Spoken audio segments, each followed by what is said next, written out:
Joining us right now, though, Rabbi Marvin Hier, founder and president of the Simon Wiesenthal Center. And Rabbi, I would love to be talking to you about the latest exhibit and the plans for opening post-COVID and getting school groups back into the Wiesenthal Center. But sadly, we've got a major problem on our hands in this country, and we need to address it. Thank you so much for joining us. Oh, Rabbi, you there? Yes. Oh, hello. Excellent. Thank you. Thank you so much for joining us. Let's first talk about what we've seen in New York last night. We had some incidents here in Los Angeles too, but the videos are so vivid out of New York. We're seeing horrific anti-Semitic violence right now in the streets of America over the events in the Middle East. Is that correct? That is correct. And let me just say, just about 45 minutes ago, I got off the phone with Joseph Borgen, who was severely injured in the attack on the jewelry exchange. And Joseph Borgen's grandfather we were in the same class in the rabbinical seminary in New York, and he was attacked for no other reason by Muslims, for no other reason except the fact that he wore a skull cap and he was a Jew. This is outrageous. It's also, if I may say, underplayed, sadly, by most of the media. Yes. The attacks against Jews are not the same as attacks against African Americans and others. It's placed in last place, and it is unfair. But what's taking place is absolutely ridiculous. And let me point this out. Most Americans, when they hear this, they won't believe it. In a poll taken in Israel, the poll said the following, that basically some 53% of Palestinians do not want to live anywhere else except in the state of Israel. Only 24% said they would prefer living in Palestine in a separate Arab state.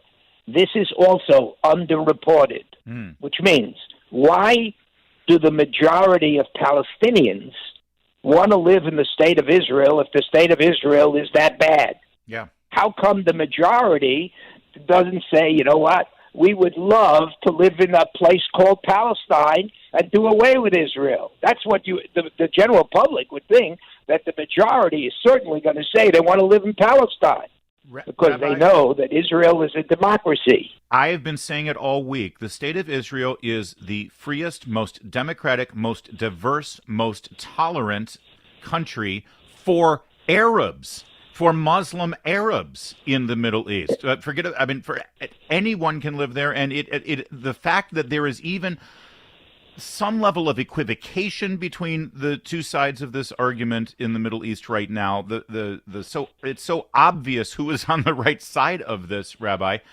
and you're right. It is not reported properly. It is covered up, or it's lied about, frankly, by the media. And I wonder if you can draw a historic line here, because sadly we are seeing patterns right now that we tragically saw in the 20th century, and if we did not speak out about it then, and we know what happened. So there is a connection. That's correct. There, isn't there?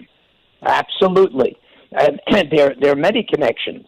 The connection, the world is unaware of the fact that as early as 1941, the Grand Mufti of Palestine was moved to Berlin, was at Hitler's side, took pictures with him and Himmler, encouraged them to murder the Jews. This is in 1941, when there was no issue at that time about a state of Israel. Mm-hmm. That's where the leadership was. And if I may say, the general public is unaware of many things. They're unaware, for example, that the holiest site, according to Judaism, the holiest site in Israel is the Western Wall in Jerusalem. The holiest site in Islam is in Mecca, Saudi Arabia. And so It is not in Jerusalem. Jerusalem is not even mentioned in the Quran. How in the Hebrew Bible, let's say what we call the Torah, Jerusalem is mentioned exactly 669 times. Why would it be, if Jerusalem is so important for the Muslim world, why is it that it's not never mentioned in the Quran? Mm-hmm. There's no answer for that. If this was your Jerusalem, you haven't got an answer for that. Well, there is an answer for it. There is an answer. It's Jew hatred. Yes. It's Jew That's hatred. correct. That's bottom correct. line. And I'm so tired. I keep hearing people on cable news who I'm going to write it off to naivete or maybe ignorance, but they'll say things like, listen, just criticizing the policies of the state of Israel, that doesn't make you anti-Semitic. I agree with that. That's not what this is. What we're seeing right now play out in Israel, but also sadly on the streets of Los Angeles and New York and across this country and in Western Europe, in England, and hate crimes against Jews are up 500% in the last week. This is not criticism of the government policies of the state of Israel. This is Jew hatred, pure and simple. That's correct. That is absolutely correct. And as I often, because many times we're confronted about these issues, I point out that when you open up a Bible, Jeremiah, everyone will know Jeremiah wasn't born in Spain, Isaiah didn't live in Germany, and Ezekiel didn't have a home in Paris, and King David wasn't living in London. They were all living in a place called Israel, and most of them in a place called Jerusalem. That's right. So to simply falsely claim now in front of the whole world that Jerusalem and Israel is theirs is the epitome of a lie that is unbelievable, and yet the general public believes it. For example, Israel today is ranked 149th in terms of its size in the world. It's a dot on the map. Yep. And the Arab world, there are plenty countries. If you go into a library throughout the Arab world, you'll see the same books in Egypt as you will in Syria, as you will anywhere else in the Middle East. But no, they want the land of Israel. Israel should disappear from the map. That will never happen, and the world has to wake up to it, and especially most of the press, sadly to say, most of the press is in on this lie, which is terrible. Our guest is Rabbi Marvin Hier. He's the founder and the president of the amazing Simon Wiesenthal Center here in Southern California. Rabbi, I'd love for you to respond to some of the things that we've seen from many activists here in this country. And sadly, this kind of language has made its way into even members of the House of Representatives in the United States Congress. And that is that in some way, Israel is compared to an apartheid state. And Israel is really just an example of colonization, white colonization of brown people's lands. This is the kind of language that we're hearing. Can you address that, please? Yes. This is the language that is peddled by Hamas. Unfortunately for Hamas and the other fanatics, the Iranians and others that are in the Middle East, unfortunately for them, there's been a wake-up call in the most of the Arab world. For example, for the last 15 years, we've had relationships with the UAE, with Bahrain. I've met with the king in Bahrain, met with the princes in King Hussein, for example, came to the Simon Wiesenthal Center, and they can't wait. The truth is, they eagerly want to have a relationship with the state of Israel. They do not want to have a part. They're embarrassed by Hamas and the Iranians and the fanatics. Most of the Arab world has had enough of it, which is the reason why they've reached out to Israel. Israel is now many Israeli businessmen are doing business now in the Arab world. They set up companies in the Arab world.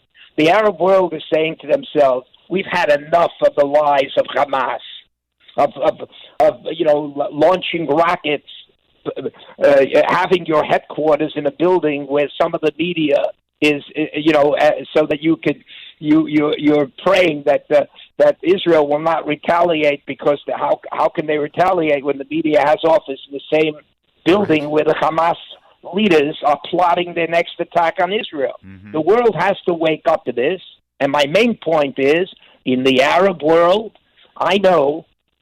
I was in Bahrain at the synagogue. I conducted the service. I was asked to lead the service for the first time of a synagogue reopening in Bahrain since 1948. And the leaders that were there from Bahrain said they've had enough of the lies from the Arab world. They're not going to stand for it. So the future is that there will be a relationship with the state of Israel, with the Arab world, but not with the fanatics, not with the terrorists, not with the lovers of Hamas and the Iranians who want to destroy the world, are eager to have a nuclear bomb so that they can use it. Can you direct that same passion, or a little bit more, to American politicians who, again, maybe they're ignorant, maybe they don't get the fact that they are parroting the talking points of a terrorist group like Hamas, a group that made its name with suicide bombings and strapping bombs around on children to blow up as many Jews as they could in the streets of Tel Aviv and Jerusalem.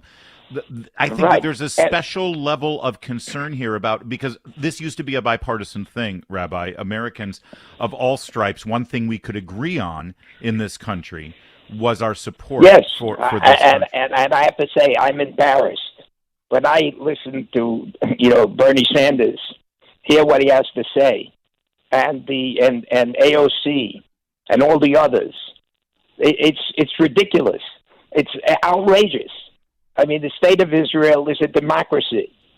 Israel has rules and regulations similar to the United States and to other great democracies in the world. To accuse Israel of try to make Israel that Israel is a fascist society is just preposterous. I mean, now, anyone that walks the streets of Jerusalem, and as I said before, I don't want to repeat myself, but it's an important point. If Israel is so bad to the Palestinians, I asked Bernie Sanders, the whole crew in Washington, why is it that most of the Palestinians say we'll take Israel over a Palestinian state any day? Yeah, it's a remarkable and grossly unreported story, Rabbi, and I appreciate it. Let's finish up here discussing specifically here in America, specifically here in Los Angeles. Last night, a man was chased by two vehicles that were waving Palestinian flags. They were shouting Allahu Akbar. There are communities and neighborhoods where you can see just from outward appearances people who are Orthodox Jew, Hasidic Jew, and they are scared right now based on this climate. What do you recommend they do? What resources do you have for them? And what do you want the local government? I haven't heard anything from the mayor or from the city council. Well, we need the mayor and we need the governor to be very forceful on this, to particularly now address the issues of anti-Semitism in Los Angeles. And we need to stand up for the police, who have a very difficult task. And rather than attack them, we're now in a dangerous situation where Jews, I know this, are afraid to go out in the evening. My granddaughter lives in a section of the city, and she said to me, she calls me in Yiddish, a grandfather's called Zaidi, and she said to me, Zaidi, I don't want to go out at night anymore. This is America. We've got to wake up. We need our leaders, our elected officials, to say, we've had enough of this anti-Semitism and hatred, and we're going to do something about it. Because if not, we're just going to watch the United States, the greatest democracy in the history of the planet, go down the trains. We don't want that to happen. This is a wake-up call. We must stop these anti-Semitic attacks against Jews who've done nothing. What have they done? As free citizens, yes. Do they like Israel? They do. Is Israel a democracy? Yes. What's wrong with liking a sister democracy? Is it going to be a crime if I say I like England because it's a democracy? I like France because it's a democracy? What's happened to our country? This is a wake-up call. We need the full attention of the mayor, the governor, the senators. Let's speak up against anti-Semitism and hatred, but not only speak up, but do something about it. Yep. Never again is not just a slogan, it's a promise, it's a covenant, and we need to stand by that covenant that dates all the way back to the Truman administration. Rabbi Marvin Hier, thank you so much for your passion and the great work you do at the Simon Wiesenthal Center, and I appreciate you joining us, sadly, on this troubling topic, but you're the perfect person to talk to. Thank you so much.